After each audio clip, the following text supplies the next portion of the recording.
الحمد لله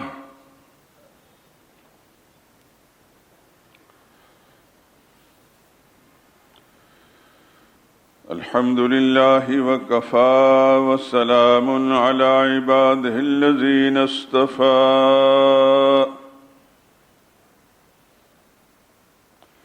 خصوصا على سيد الرسل وخاتم الأنبياء وعلى آله المجتبى وأصحابه الأتقياء. أما بعد فإن خير الحديث كتاب الله وخير الهدي هدي محمد صلى الله عليه وسلم وشر الأمور محدثاتها وكل محدثة بدعة وكل بدعة ضلالة وكل ضلالة في النار. أعوذ بالله من الشيطان الرجيم. بسم الله الرحمن الرحيم.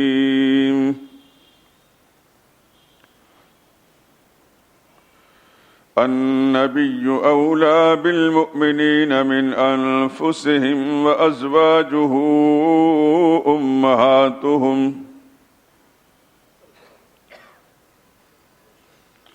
وأولو الأرحام بعضهم أولى ببعض في كتاب الله من المؤمنين والمهاجرين إلا أن تفعلوا إلى أوليائكم معروفا كان ذلك في الكتاب مسطورا.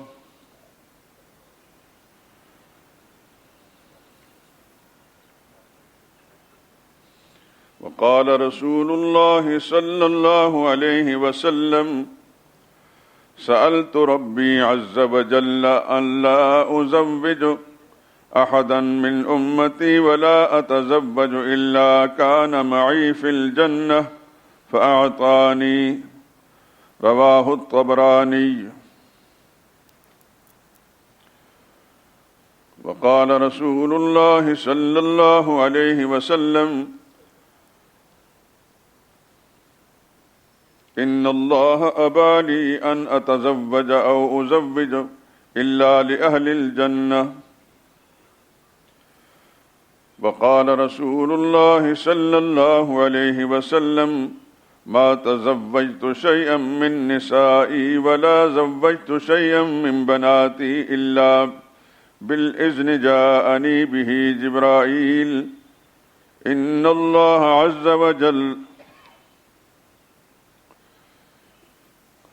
صدق الله العظيم وصدق رسوله النبي الكريم.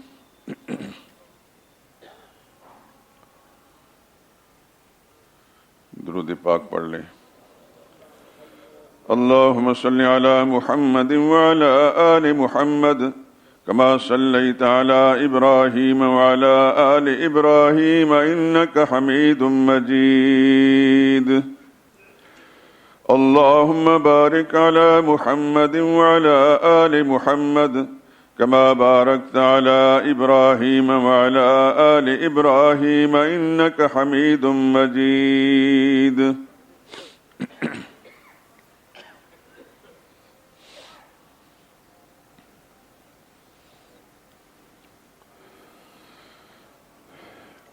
انسانیت کا درس پڑھایا حضور نے، انسانیت کا درس پڑھایا حضور نے، بندوں کو رب سے آ کے ملایا حضور نے. جب کفر و شیطنت کا بہر سمت راج تھا، ایمان کا چراغ جلایا حضور نے.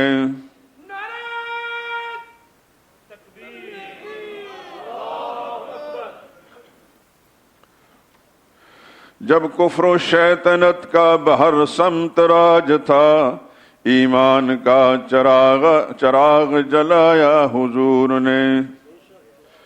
آپس میں قتل و ظلم تھا جس قوم کا شعار، آپس میں قتل و ظلم تھا جس قوم کا شعار، اس کو ہے بھائی بھائی بنایا حضور نے۔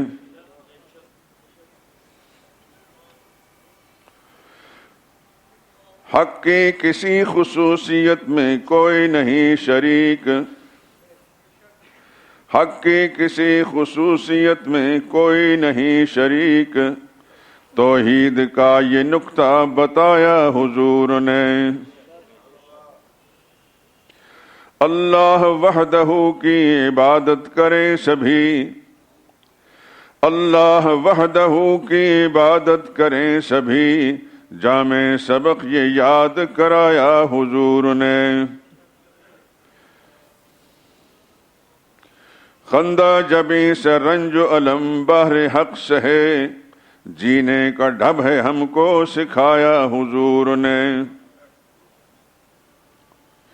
غیروں کے آستاں پہ تھا انسان سرنگوں، غیروں کے آستاں پہ تھا انسان سرنگوں، چوکٹ پہ ایک ہی کی جھکایا حضور نے۔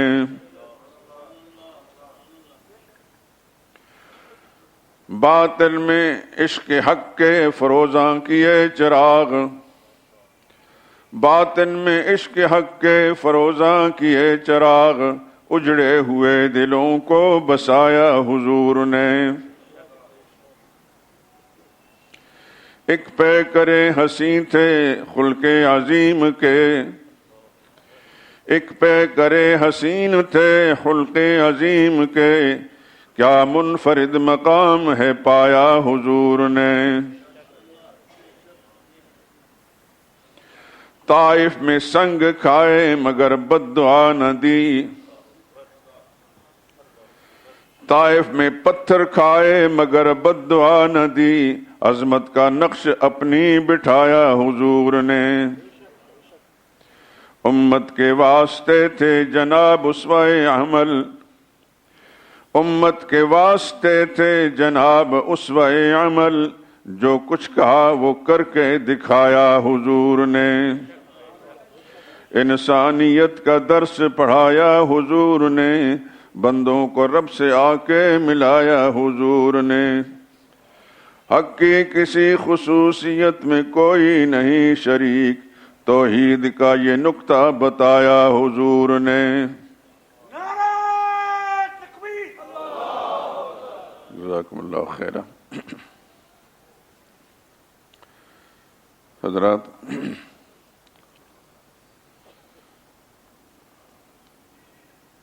موضوع کا تو آپ کو اندازہ ہے ہی،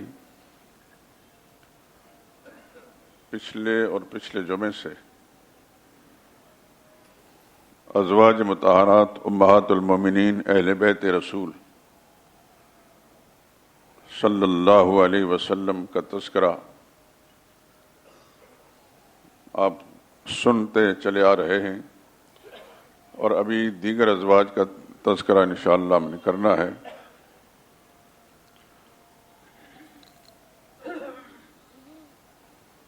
میں چاہتا ہوں کہ امہات المومنین کی منقبت میں کسی خوش نصیب نے جو نظم لکھی ہے وہ بھی آپ حضرات کو سنا دوں۔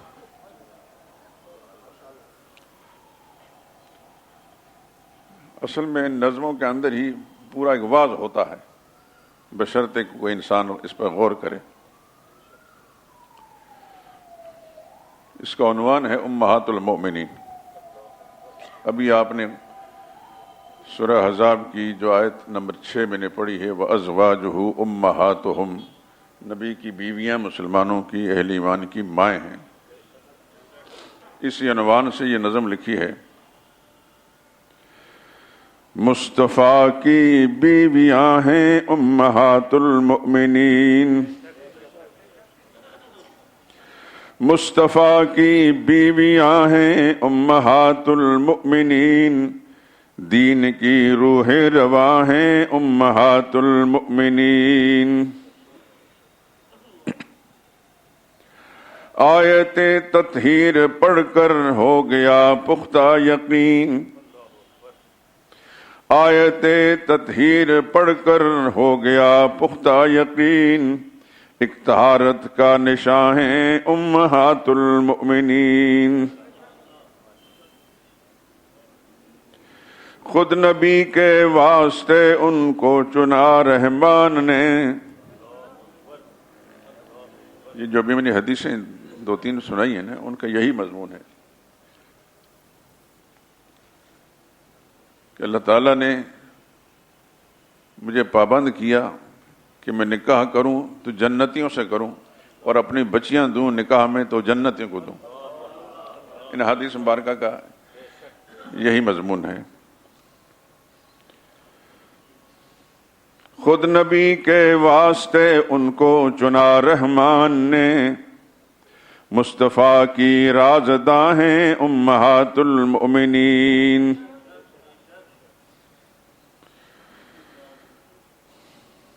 مرتبہ دونوں جہانوں میں کسے اتنا ملا، مرتبہ دونوں جہانوں میں کسے اتنا ملا، ہیں جہاں آقا وہاں ہیں امہات المؤمنین۔ مخزن علم و عمل اور مصدر شرم و حیا، مخزن علم و عمل اور مصدر شرم و حیا، دین کی گویا داستاں ہیں امہات المؤمنین۔ پاک تینت نیک سیرت پاک بازو سادہ لو، پاک تینت نیک سیرت پاک بازو سادہ لو، تم میں کیا کیا خوبیاں ہیں امہات المؤمنین۔ تجھ کو امت اور کیسی سرپرستی چاہیے، تجھ کو امت اور کیسی سرپرستی چاہیے، مصطفیٰ ہیں باپ ماں ہیں امہات المؤمنین۔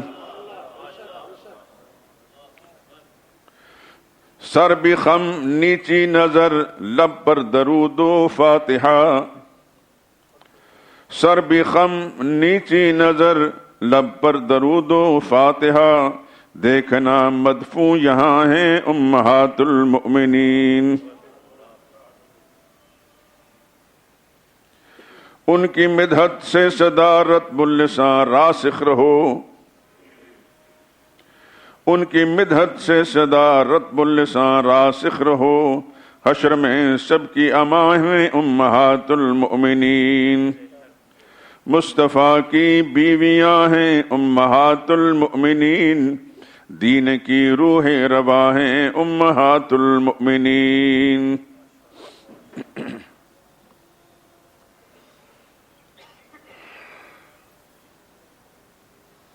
بزرگان محترم، برادران عزیز،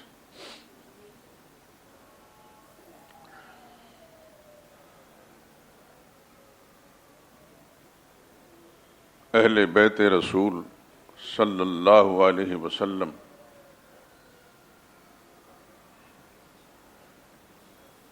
ازواج مطہرات امہات المومنین، ان کا ایک اجمالی تذکرہ آپ حضرات کئی بار سن چکے ہیں کہ آپ کی ازواج مطہرات 13 تھی۔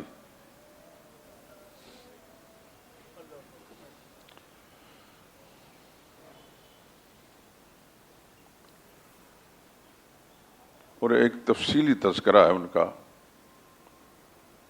ان میں سب سے پہلے سرور عالم صلی اللہ علیہ وسلم کی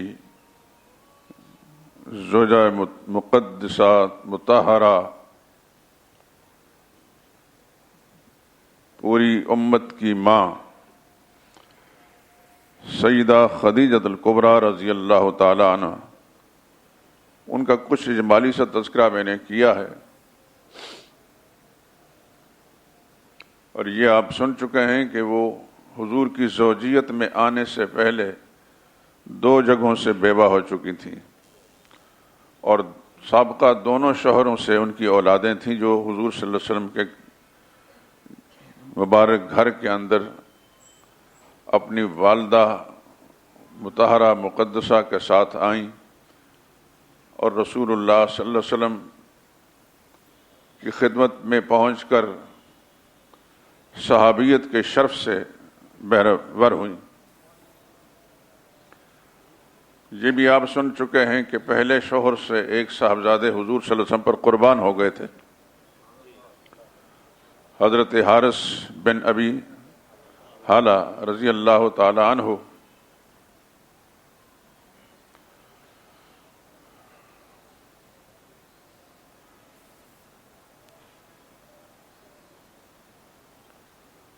یہ بھی آپ سن چکے ہیں کہ حضور صلی اللہ علیہ وسلم نے ان سے نکاح کرنے سے پہلے اپنے سگے چچا کی بیٹی کا رشتہ مانگا تھا، مگر انہوں نے انکار کر دیا۔ کون ہیں؟ جناب ابو طالب۔ یاد رکھیں بہت سارے لوگ ابو جہل کو حضور کا چچا کہہ دیتے ہیں۔ ابو جہل حضور کے چچا نہیں تھے، رسول اللہ ہاشمی تھے صلی اللہ علیہ وسلم۔ ابو جہل مخزومی تھا، بالکل الگ قبیلہ اور الگ خاندان۔ مجھے ہنسی بھی آتی ہے، کچھ بات ذہن میں آئے تو ایک اچھا عالم صاحب مطالعہ گفتگو کے دوران ان کو یہ فرق نہیں نظر آیا کہ ابو جہل حضور صلی اللہ علیہ وسلم کا چچا تھا کہ ابو طالب تھا۔ مجھے بڑی ہنسی آئی اور میں نے ان سے بڑے ادب سے عرض کیا کہ حضرت تھوڑا سا اس طرف توجہ دیا کریں، اگر علماء اس طرف توجہ نہیں دیں گے تو پھر کس نے توجہ دینی ہے؟ رسول اللہ صلی اللہ علیہ وسلم خود ہاشمی اور رسول اللہ صلی اللہ علیہ وسلم کے سارے چچا ہاشمی تھے۔ ابو جہل ایک اور قبیلے کا آدمی تھا،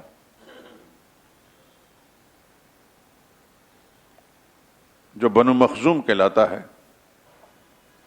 یہاں یہ بات عرض کر دوں، ہر قبیلے کو اللہ تعالیٰ نے کسی نہ کسی آدمی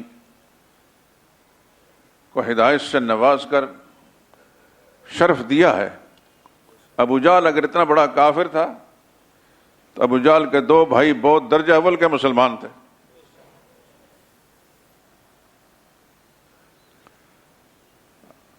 اگر محمد مصطفیٰ صلی اللہ علیہ وسلم کے چچا حضرت حمزہ اور حضرت عباس بڑے درجے کے صحابی تھے تو انہی کے ایک بھائی ابو لہب بدترین کافر تھے۔ یہ اللہ کی تقسیم ہے، اللہ تعالیٰ جس کو ہدایت سے نواز دیں، جس کو محروم رکھیں۔ ہدایت پر کسی کا اجارہ نہیں ہے، میرے رب کی تقسیم ہے، جس سے چاہے ہدایت سے نواز دے۔ پیچھے چلے جائیں سیدنا ابراہیم علیہ السلام تک، ابراہیم خلیل اللہ ہیں اور اتنا بڑا مقام ہے ان کا کہ اللہ نے قرآن کریم کے اندر ملت ابراہیمی کی اتباع اور پیروی کرنے کی محمد مصطفیٰ صلی اللہ علیہ وسلم سمیت سب کو تاکید فرمائی، فاتبع ملت ابراہیم۔ لیکن دوسری طرف دیکھیں تو ابراہیم علیہ السلام کے سگے والد، سگے باپ، وہ مشرک ہیں اور بڑے سخت قسم کے مشرک ہیں۔ پوری کوشش فرمائی حضرت ابراہیم نے، لیکن وہ ذرہ برابر بھی اپنے موقف سے نہیں ہٹے۔ اسی طرح سیدنا نوح علیہ الصلوۃ والسلام کا حال آپ انہی مجالس کے اندر بار بار سن چکے ہیں کہ ان کا ایک سگا بیٹا کفر پر اڑا رہا اور پوری کوشش کے باوجود ایمان نہیں لایا۔ سیدنا نوح علیہ الصلوۃ والسلام اور لوط علیہ السلام دونوں پیغمبروں کی بیویاں کفر پر رہیں۔ نبیوں کی بیویاں تھیں، نبی گھر میں رہتی تھیں لیکن ایمان سے محروم رہیں۔ معلوم ہوتا ہے کہ یہ اللہ کی تقسیم ہے، اللہ جسے چاہیں دے دیں۔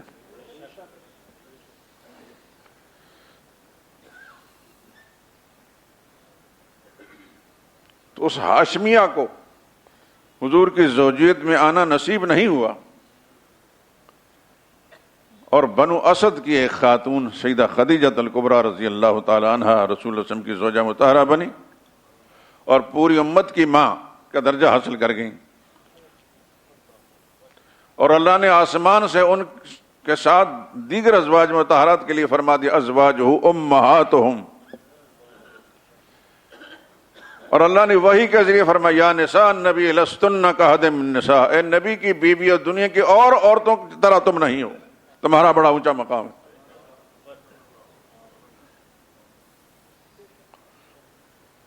یہ سب اللہ کی تقسیم ہے۔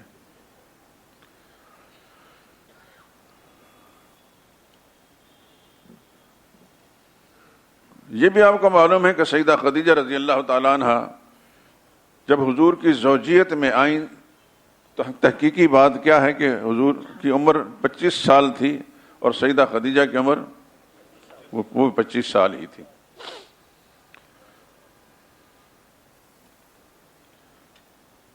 دوسرے نمبر پر رسول اللہ صلی اللہ علیہ وسلم کی زوجیت میں آنے والی خوش نصیب خاتون سیدہ سودا بنت زمع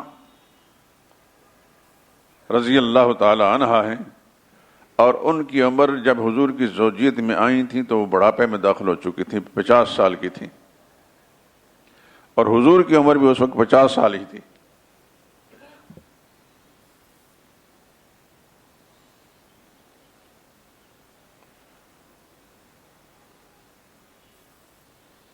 تیسرے نمبر پر رسول اللہ صلی اللہ علیہ وسلم کی زوجیت میں آنے والی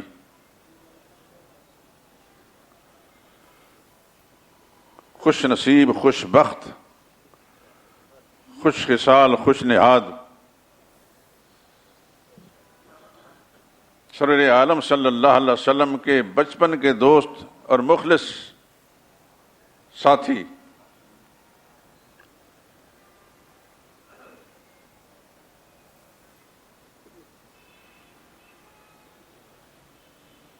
جو غار میں بھی ساتھ تھے اور اب مزار میں بھی ساتھ ہیں، جنہیں دنیا ابو بکر صدیق کے نام سے جانتی ہے، سب کہیں رضی اللہ تعالی عنہ۔ کائنات انسانی کا انبیاء کے بعد سب سے بڑا انسان، سب سے بڑا خوش بخت، خوش نصیب انسان ابو بکر صدیق رضی اللہ تعالی عنہ۔ ان کے اخلاص کی داستانیں اتنی لمبی ہیں، انسان حیران رہ جاتا ہے۔ غار میں جب گئے تو حضور صلی اللہ علیہ وسلم کو عرض کرنے لگے، یا رسول اللہ آپ تشریف رکھیں، اندر میں جاتا ہوں، صاف کرتا ہوں، کوئی موذی جانور نہ ہو۔ موذی جانور اگر رسول اللہ صلی اللہ علیہ وسلم کو نقصان پہنچا سکتا، ان کو نہیں پہنچا سکتا تھا، لیکن دوسرے لفظ میں اپنی جان پر کھیل کر مجھے کچھ ہو گیا کوئی بات نہیں، پیغمبر کو کچھ نہ ہو صلی اللہ علیہ وسلم و رضی اللہ تعالیٰ عنہ۔ اس جگہ کو صاف کرتے ہیں اور اپنے کپڑے پھاڑ پھاڑ کر اس غار کے شگاف اور سوراخوں کو بند کرتے ہیں، کہیں اندر کوئی موذی نہ ہو، کوئی کالا اندر باہر سے ڈنگ مارنے والا نہ ہو۔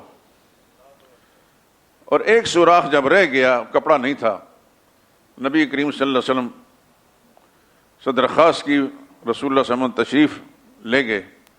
آپ حضرات جن کو اللہ تعالیٰ نے حرم شریف کی زیارت کی سعادت نصیب فرمائی، انہوں نے غار ثور تک پہنچ اگر نہیں پائے تو کم از کم اس کے دامن تک تو گئے ہوں گے، بہت اونچا پہاڑ ہے۔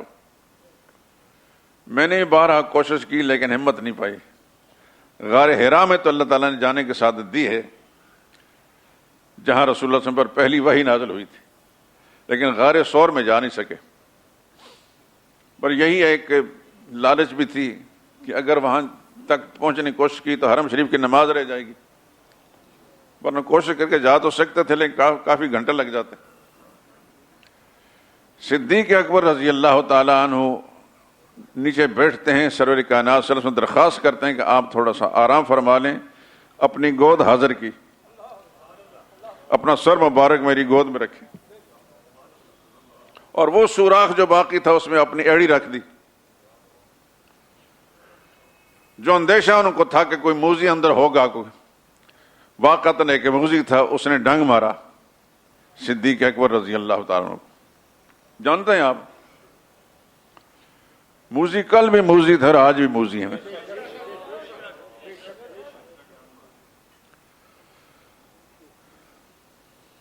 کمال کا انسان تھا خدا کی قسم، جس میں فلک نے ایسا منظر نہیں دیکھا کہ اس قدر فنا فر رسول ہونے والا. تکلیف ہوئی، زہر جسم میں سرایت کر گیا، ہلے نہیں کہ حضور کے آرام میں فرق نہ پڑے.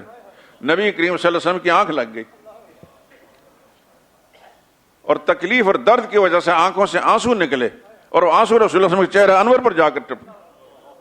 ان آنسو سے رسول اللہ صلی اللہ علیہ وسلم کی آنکھ کھل گئی. تو سرور عالم صلی اللہ علیہ وسلم پوچھا بکر کیا بات ہے؟ فرمایا یا رسول اللہ کہ موذی نے ڈس لیا ہے. اللہ کے پاک پیغمبر نے صلی اللہ علیہ وسلم اپنا لعاب مبارک اپنے مبارک ہاتھوں سے ابوبکر صدیق کی ایڑی پر لگایا. قربان جائیں اس ایڑی پر جو نبی کی محبت کے اندر زہریلے سانپ نے ڈس لی، اور نبی کے مبارک لعاب، وہ مبارک منہ جو اللہ کی وحی کے ذریعے سے بولتا تھا، آج اس کا لعاب جو ہے بکر صدیق کے ایڑی پر لگ رہا ہے. یہ ضمنی باتیں ہیں، میرے موضوع سے خارج ہیں، لیکن بتا رہا ہوں کہ کیا اخلاص کے یہ پیکر تھے. انہی کی ایک صاحبزادی صدیقہ کائنات صدیقہ بنت صدیق رضی اللہ تعالی عنہ،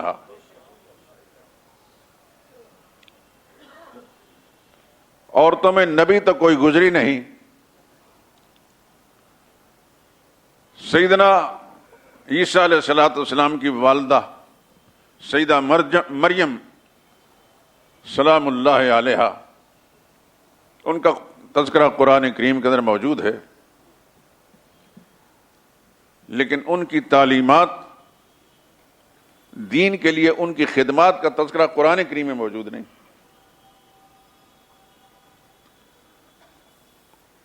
لیکن شاید اولاد آدم میں، اس جنس میں، خواتین میں جو رتبہ اللہ تعالیٰ نے عائشہ صدیقہ کو عطا فرمایا ہے، دین پھیلانے میں، دین پہنچانے میں، خلق خدا کی اصلاح کرنے میں، اس کی نظیر شاید دنیا میں نہیں ملے گی.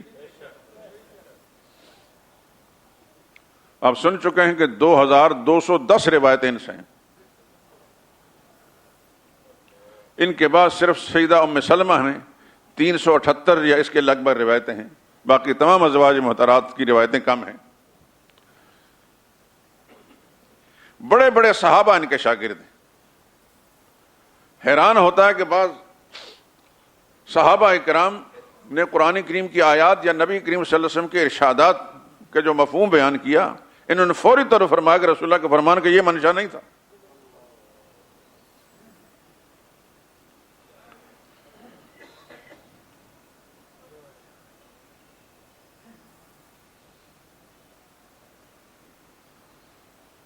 ایک صحابی نے یہ بیان کیا کہ کسی میت پر کوئی آدمی روئے تو میت کو عذاب ہوتا ہے.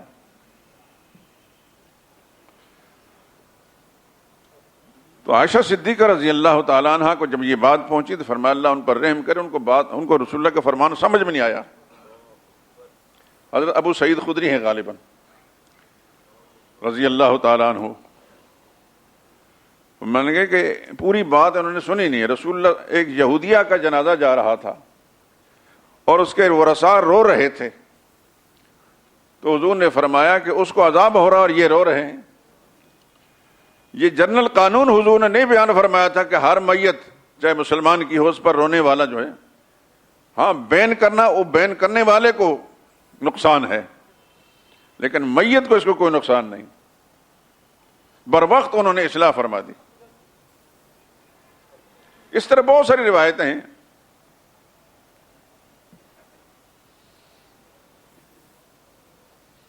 حضور صلی اللہ علیہ وسلم کے ایک فرمان کا منشا سیدنا فاروق اعظم نے یہ سمجھا کہ مردے سنتے ہیں بر وقت توقع فرمایا مانتا بمسم من فی القبور. حضرت عمر رضی اللہ تعالیٰ عنہ فرمانے لگی اللہ ان کے درجے بلند فرمائے. رسول اللہ صلی اللہ علیہ وسلم کا یہ فرمان اور یہ منشا نہیں تھا، اس لیے کہ حضور صلی اللہ علیہ وسلم کبھی قرآن کے خلاف بات نہیں کر سکتے.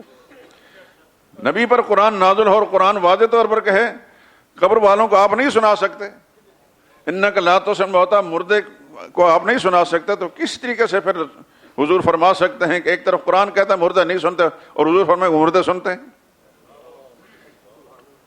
فاروق اعظم کتنا بڑا مقام تھا، ان کے والد گرامی کے ساتھی تھے، لیکن دین کا جو فہم اللہ تعالیٰ نے عائشہ صدیقہ رضی اللہ تعالیٰ عنہ کو عطا فرمایا تھا اس کی کوئی نظیر بھی خواتین میں اس جنس میں نہیں ملتی. یہی وجہ ہے کہ محدثین لکھا ہے کہ بڑے بڑے اجلہ صحابہ ان کے شاگرد تھے.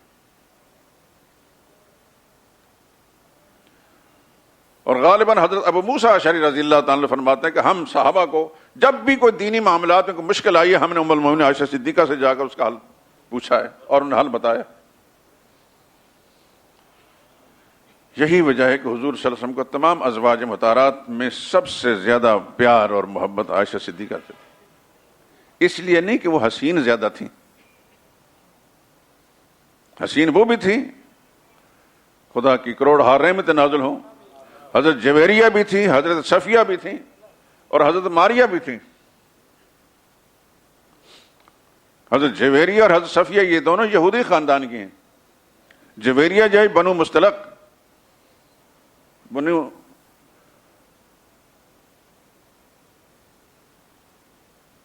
میں سے ہیں، اور حضرت صفیہ یہ یہود بنی نذیر میں سے ہیں، یعنی اونچے اونچے خاندانوں کی ہیں، بڑے بڑے سرداروں کی بیٹیاں ہیں. اور اسی طریقے سے اللہ تعالیٰ نے ان کو حسن جمال عطا فرمایا تھا.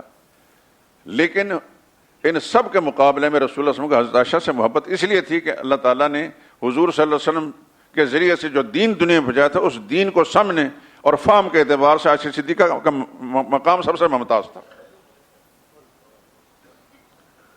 اور بعد میں پھر صحابہ کرام نے اس کا اعتراف کیا. تو تیسرے نمبر پر رسول اللہ صلی اللہ علیہ وسلم کی زوجیت میں صدیقہ بنت صدیق، صدیقہ کائنات سیدہ عائشہ رضی اللہ تعالی عنہ رسول اللہ کی زوجیت میں آئی ہیں. اس سے پہلے میں نے شاید تذکرہ کیا ہے کہ عام طور پر یہ بات مشہور ہے کہ حضرت عائشہ صدیقہ رضی اللہ تعالیٰ عنہ حضور صلی اللہ علیہ وسلم کے ساتھ نکاح ہوا تو 6 سال کی تھیں.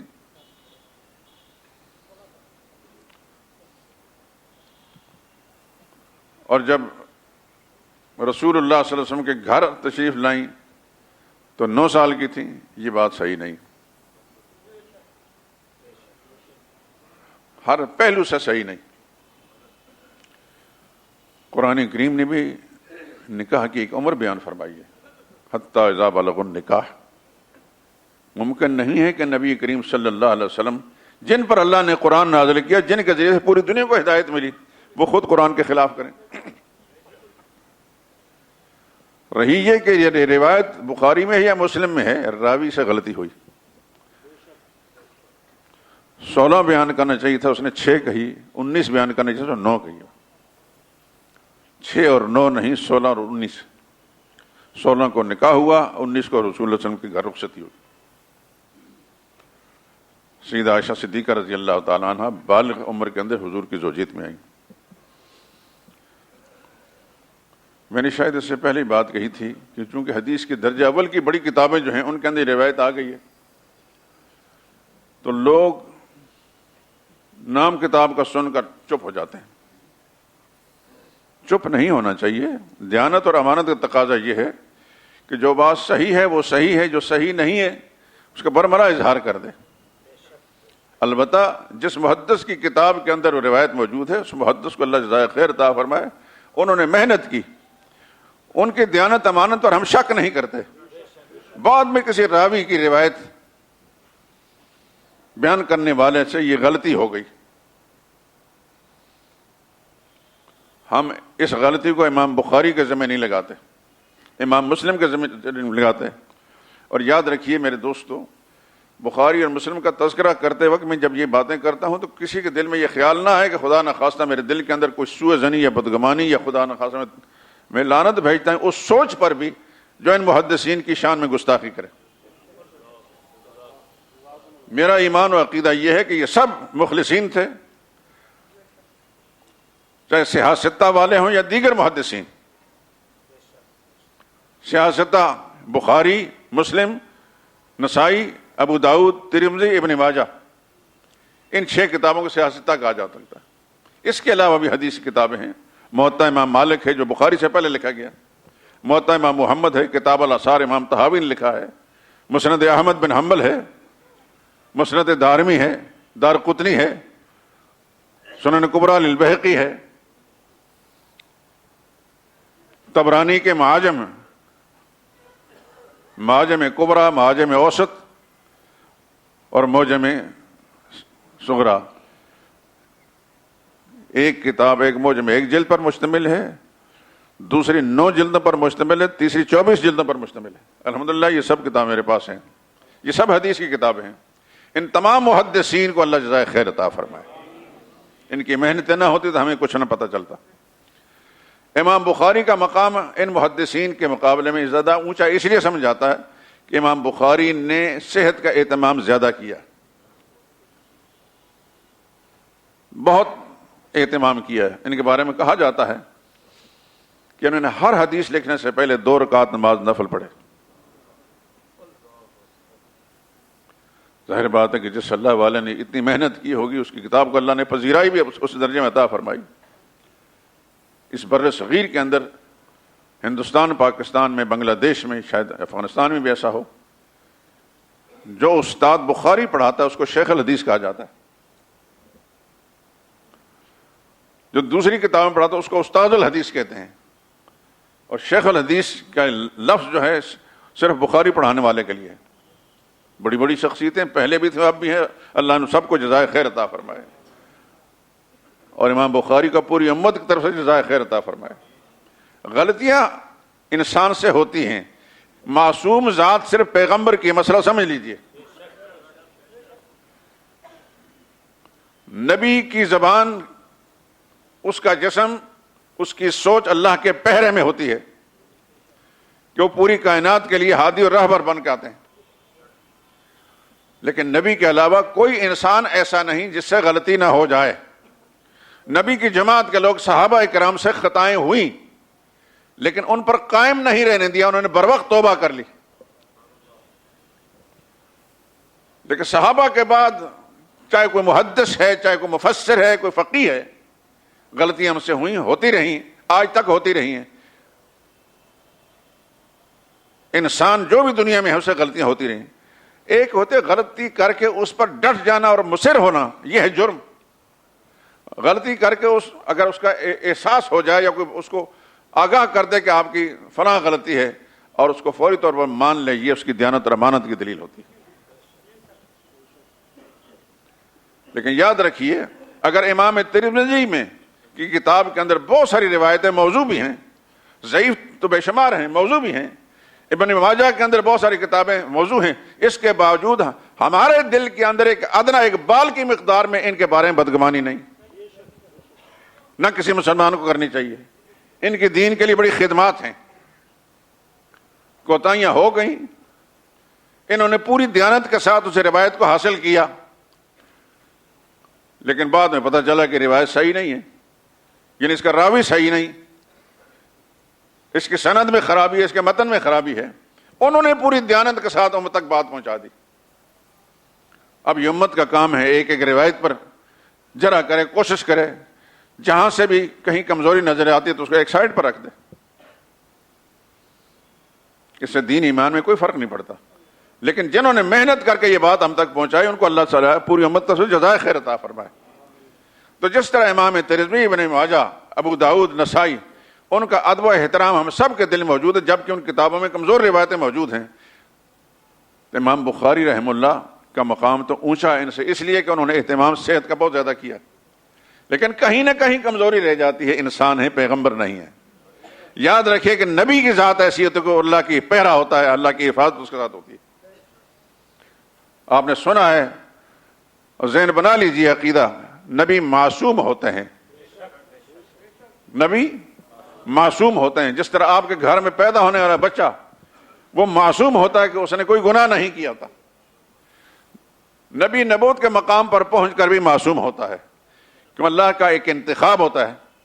اللہ ان کا انتخاب فرماتے ہیں انسانیت کے رہبری اور ہدایت کے لیے، اس لیے ان کی حفاظت بھی کرتے ہیں.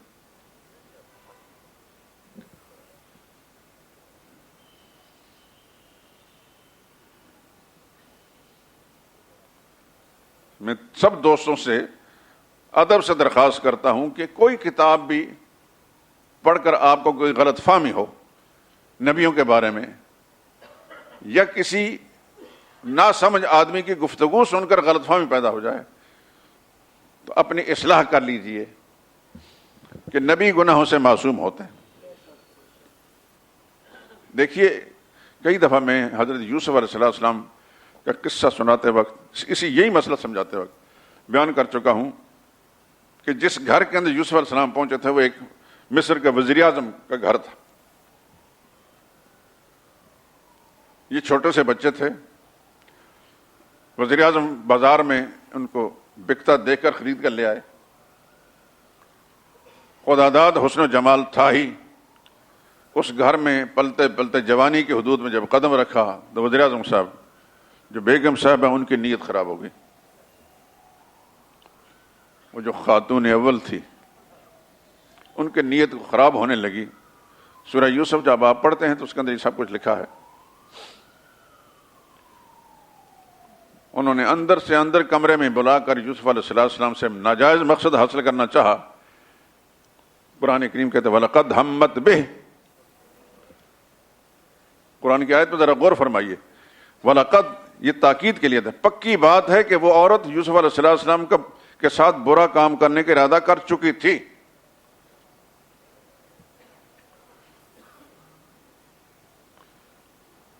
اور اگلی آیت وَهَمَّ بِهَا لَوْلَا أَن رَأَىٰ بُرْهَانَ رَبِّهِ.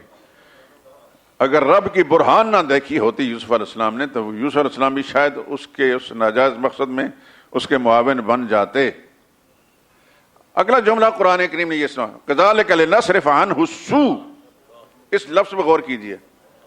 قرآن کریم پڑھتے وقت اس لفظ پہ غور کیا کریں. اللہ فرماتا ہے یہ ہمارا کمال تھا کہ برائی یوسف کی طرف آ رہی تھی، ہم نے اس برائی کو یوسف سے ہٹا دیا. یوسف برائی کی طرف نہیں جا رہے تھے کیونکہ اللہ نے ان کو نبوت سے نوازنا تھا. تو جس کو اللہ نے نبی بنانا ہوتا ہے، علم الہی میں پہلے سے ہوتا ہے، اللہ اس کو پہلے پاک صاف رکھتے ہیں. تو یہ ہمارا کمال تھا کہ ہم یوسف کی طرف برائی آ رہی تھی، ہم نے برائی کو ہٹا دیا. اور یوسف علیہ السلام جب اس عورت سے بچنے کے لیے بھاگتے کہ آخری دروازے پر پہنچے تو وزیر اعظم صاحب باہر سے اندر تشریف لا رہے تھے. تو عورت بڑی چلتر تھی. اس نے کہا کہ اس نوجوان نے میری عزت لوٹنا چاہیے. اللہ تیری شان پہ قربان جائیں. اللہ کس طرح انتظام کا وشاہدہ شاہد من اہلہا. اس عورت کے گھرانے کا ایک گواہی کے طور پر بول پڑا. بعض کتابوں میں لکھا ہے کہ چھوٹا سا بچہ تھا، اللہ نے اس کو قوت گویائی عطا فرمائی. بعض نے کہا بالغ آدمی تھا. ہمیں سے باس نے ایک شاہد تھا، ایک گواہ تھا. اس نے کہا کسی نے کیا دیکھا کوئی بتا نہیں سکتا، البتہ میں ایک تدبیر بتاتا ہوں. یوسف کے کرتے کو دیکھیں، سامنے سے پھٹا ہے، عورت جھوٹی ہے. یوسف غلطی پر ہیں، پیچھے سے پھٹا ہے تو عورت جھوٹی ہے. فلما رأى قمیصہ قد من دبر. جب کرتا دیکھا تو پیچھے سے پھٹا. پکڑنا چاہا، یوسف علیہ السلام بھاگ رہے تھے اور کرتا پھٹ گیا. تو عزیز مصر کو اندازہ ہو گیا کہ غلطی اس بیگم صاحبہ کی ہے. تو کہنے لگے یوسف اعرض عن ھذا واستغفری لذنبک. یوسف جانے دیے، دفع کیجئے. بیوی سے کہتے واستغفری لذنبک، غلطی تمہاری ہے، اپنے گناہ کی معافی مانگ. انک کنت من الخاطئین، تو خطا کار ہے. تو کہنے کا مقصد یہ ہے کہ انبیاء علیہم الصلوۃ والسلام معصوم ہوتے ہیں، لیکن نبی کے علاوہ کوئی معصوم نہیں، حتیٰ کہ صحابہ اکرام بھی. لیکن صحابہ محفوظ ہیں گناہوں سے. مراد یہ کہ اللہ تعالیٰ نے ان کو اگر غلطی ہو گئی تو فوراً تنبہ ہو گیا، فوری طور پر اللہ سے معافی مانگی.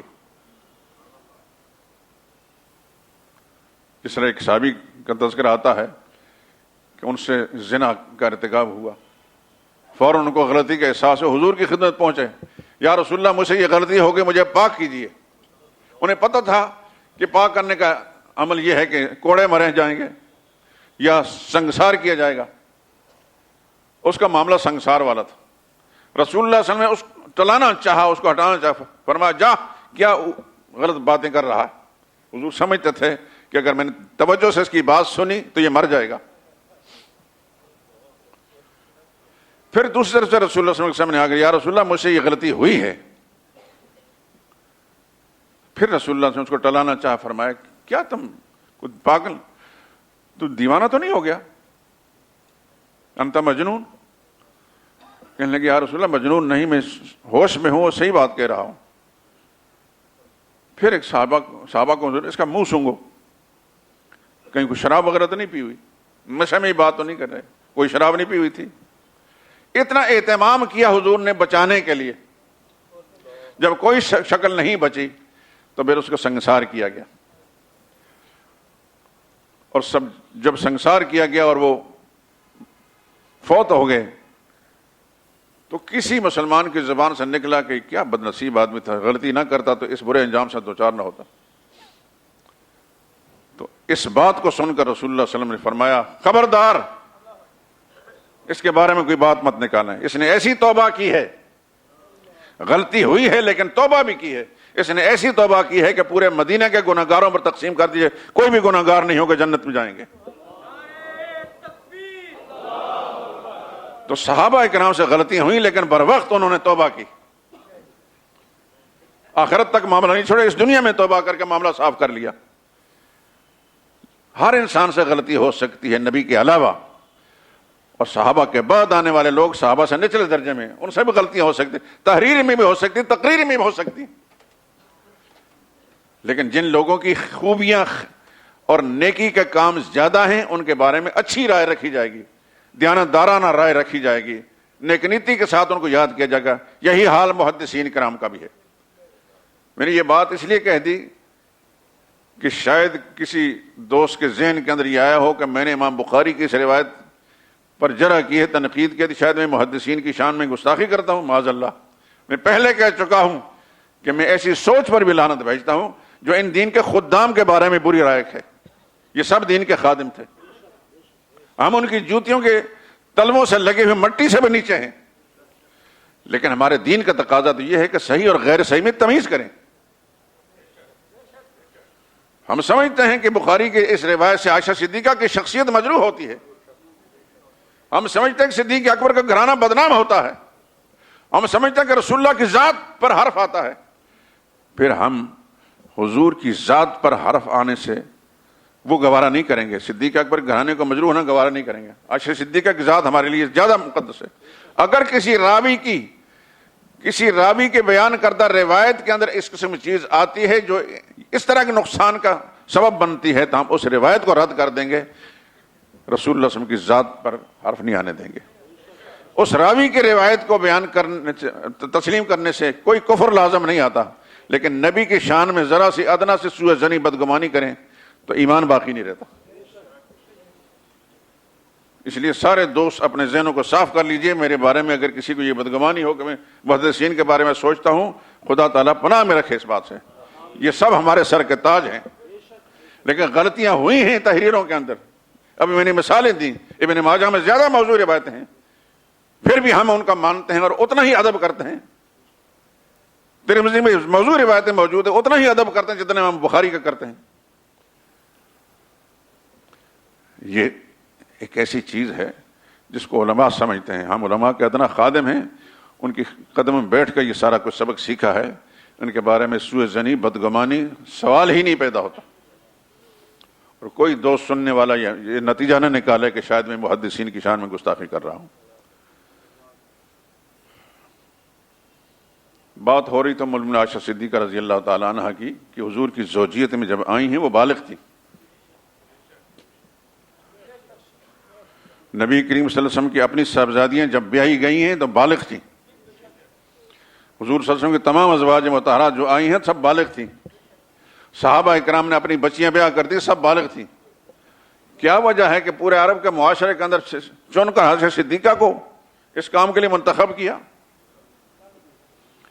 کیونکہ جن لوگوں نے یہ سارا کچھ چکر چلایا ان کا اصل مقصد یہ ہے کہ جس خاتون سے اتنی زیادہ روایات ہیں، دین کا اتنا بڑا حصہ امت تک، عورتوں تک پہنچا ہے، اس کو مجروح کیا جائے. وہ تو چھوٹی سی بچی تھی، وہ تو گڑیا کھیلتی تھی، اس کو کیا پتا تھا؟ اس چیز پر اصرار کرنے والوں کے جذبات یہ ہیں میرے دوستو. ازواج مطہرات میں سے سب سے زیادہ احادیث بیان کرنے والی، روایات بیان کرنے عائشہ صدیقہ ہے. بڑے بڑے صحابہ کی استاد ہیں اور ان کے شاگرد کہتے ہیں کہ قرآن کی تفسیر میں، طب میں، یہ طب کا علوم بھی، اور انساب، قوموں اور ان کے انساب میں عائشہ صدیقہ سے بڑھ کر کوئی بھی نہیں تھا.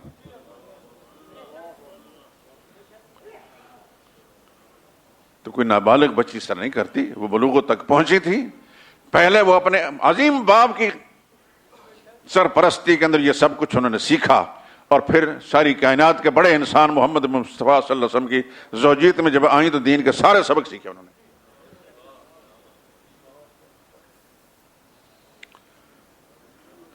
اور میرے یہ ساری جو میں کاوش کر رہا ہوں آپ حضرات تک بات پہنچانے کی، کہ آپ کے ذہنوں کے اندر جہاں محمد مصطفیٰ کی عظمت ہے، رسول اللہ کی ہر نسبت کی عظمت آپ کے دل میں ہونی چاہیے. ہمارے دل میں اگر رسول اللہ صلی اللہ علیہ وسلم کی کسی جوتی کے بارے میں حقارت کا تصور آ جائے نا، جوتی کے بارے میں، تو شاید ہمارا ایمان باقی نہیں رہے گا. حضور کی ہر نسبت عظیم ہے.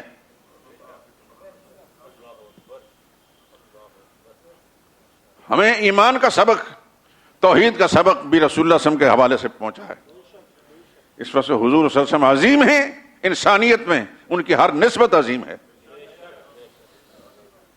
کسی نسبت کے ساتھ بھی ادنا قسم کے سوء ظنی اور بدگمانی کرنا جو ہے زوال ایمان کا خدشہ ہے. عائشہ صدیقہ رضی اللہ تعالیٰ عنہ بہت بڑی ہیں.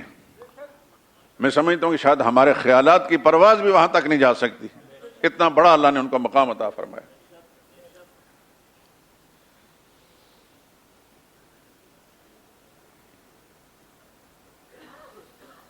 انہی کی وجہ سے یہی وہ مقدس خاتون ہیں کہ امت کو تیمم کی نعمت اور آسانی نصیب ہوئی ہے. یہ عائشہ صدیقہ رضی اللہ تعالیٰ عنہ کے سبب سے ہوئی. ایک سفر میں نبی کریم صلی اللہ علیہ وسلم کے ساتھ تھیں.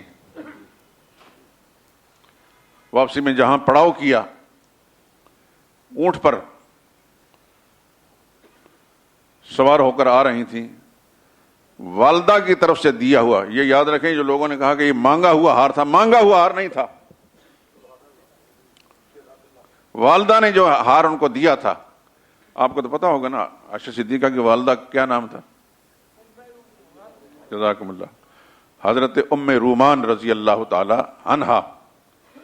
یہ رسول اللہ کی ساس ہیں، عظیم صحابیہ ہیں. اور یہاں یہ بات بھی ذہن نشین فرما لیجئے کہ جب وہ ان کا انتقال ہوا تو رسول اللہ صلی اللہ علیہ وسلم قبر میں اترے اور یہ فرمایا رسول اللہ صلی اللہ علیہ وسلم نے کہ جس نے جنت کی حور دیکھنی ہے تو ام رومان کو دیکھے. کتنا بڑا مقام تھا حضور کی اس ساس کا جو صدیقہ کائنات عائشہ صدیقہ کی والدہ ماجدہ تھی. ان کا دیا ہوا ہار تھا، وہ راستے میں ٹوٹ گیا. اتفاق سے وہ اونٹ کے نیچے پڑا تھا. اس کو تلاش کرتے کرتے ٹائم زیادہ گزرا، نماز کا وقت آ گیا، پانی نہیں تھا وہاں. تو صحابہ کرام ہماری طرح تو تھے نہیں کہ چلو سفر کا بہانہ کر کے، کبھی ایک بہانہ، کبھی دوسرا بہانہ، کبھی تیسرا بہانہ. ہمارا معاملہ تو اس طرح کا صحابہ کا ایسا نہیں تھا. نماز کا وقت آیا تو پریشان ہو گئے، اب طہارت کا نظام کیا ہوگا. بعض نے لکھا ہے کہ ابوبکر صدیق سے شکایت کی، کیا کریں. ظاہر بات ہے انہوں نے اپنی بیٹی کو ہی مخاطب کر کے ملامت کرنا تھا۔ اللہ کی شان پر قربان جائیں، عائشہ صدیقہ تیرے قدموں پر قربان۔ جب ان کو ذہنی طور پر دکھ پہنچنے لگا تو اللہ نے آسمان سے وَإِن كُنتُمْ عَلَىٰ سَفَرٍ اور جاء أحد منكم من الغائب فتيمموا صعيدا طيبا وامسحوا بوجوهكم وأيديكم منه،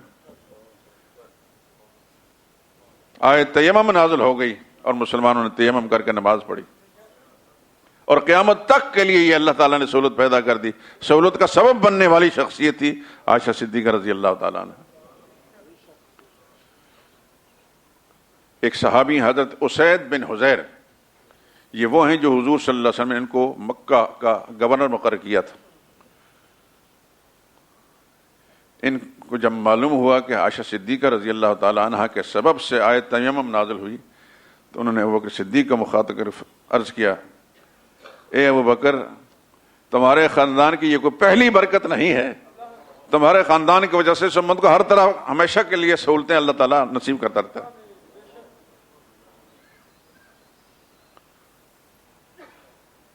تو عائشہ صدیقہ کی شخصیت اتنی بڑی ہے، اتنی ہماگیر ہے کہ ان کا تذکرہ کرنے کے لیے بھی بہت ٹائم درکار ہے۔ میں تو صرف اجمالاً چند باتیں آپ حضرات کی خدمت عرض کر چکا، اور خصوصاً میں نے ان کی عمر کا جو مسئلہ ہے جو ہمارے لیے، ہمارے عوام کے لیے خاص طور پر پریشانی کا باعث بنا ہوا ہے۔ علماء تو کم از کم بات کو سمجھتے ہیں، سارے پہلوؤں کو، لیکن عام آدمی نہیں سمجھتا، پھر وہ فوراً اعتراض کرتے ہیں، اور اسی کو بنیاد بنا کر مغربی دنیا کے جو اسلام دشمن قوتیں ہیں انہوں نے رسول اللہ صلی اللہ علیہ وسلم کے خلاف توہین آمیز خاکے بنائے۔ تو ہمارا کم از کم یہ اخلاقی فرض بنتا ہے کہ حضور صلی اللہ علیہ وسلم کی ذات کو مجروح کرنے والی جو بات بھی ہے اس کی صفائی پیش کریں، اپنے مسلمانوں کے ذہن کے اندر ڈال سکتے ہیں، کیونکہ ہمارے ہاں بھی مغرب کی تقلید غالب موجود ہے۔ حضور صلی اللہ علیہ وسلم نے کوئی بات بیان فرمائی ہو، قرآن میں ہو، حدیث میں ہو، وہ اتنی اچھی نہیں لگتی، جو یورپ سمندر پار سے آنے والی شیطانی وہی جو ہمیں اچھی لگتی ہے۔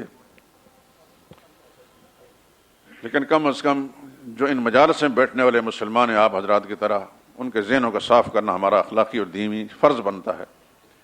عائشہ صدیقہ رضی اللہ تعالی عنہ میں کوئی خامی نہیں، ان کے والد گرامی میں کوئی خامی نہیں، کبھی بھی کوئی عمل انہوں نے قرآن کے خلاف نہیں کیا۔ ان کا نکاح بلوغت کی عمر میں ہوا ہے، اور پھر حضور کی زوجیت میں جتنا عرصہ بھی انہوں نے گزارا، اس عرصے کے اندر 2210 روایتیں انہوں نے حضور صلی اللہ علیہ وسلم سے سن کر امت تک پہنچائی ہیں،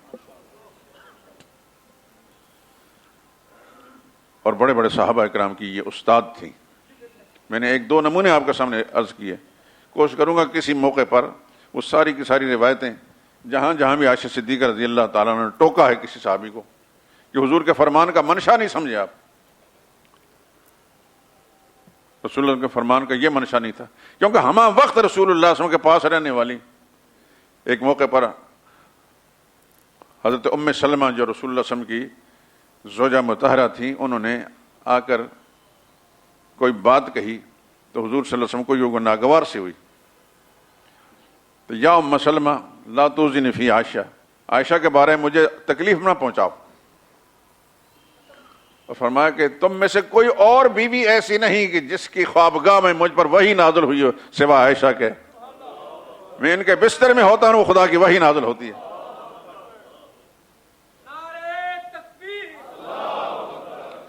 عائشہ صدیقہ کا بہت بڑا مقام ہے، خدا کی اربوں خربوں رحمتیں نازل ہوں، اگر زندگی رہی تو شاید آئندہ جمعے میں ان کی منقبت خاص طور پر اس پر بھی کوئی نظم آپ حضرات کی خدمت پیش کروں گا۔ سبحانک اللہم و بحمدک۔ جی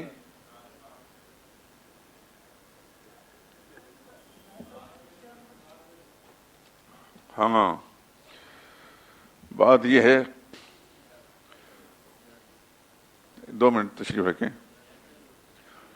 مسلمانوں نے اگر نبی کا دامن پکڑا ہوا ہوتا نا، خدا کی قسم دنیا کی کوئی قوت بھی سوچ بھی نہ سکتی، ان کو پتا ہے کہ مسلمان بے حمیت ہو چکے ہیں، بے حس ہو چکے ہیں.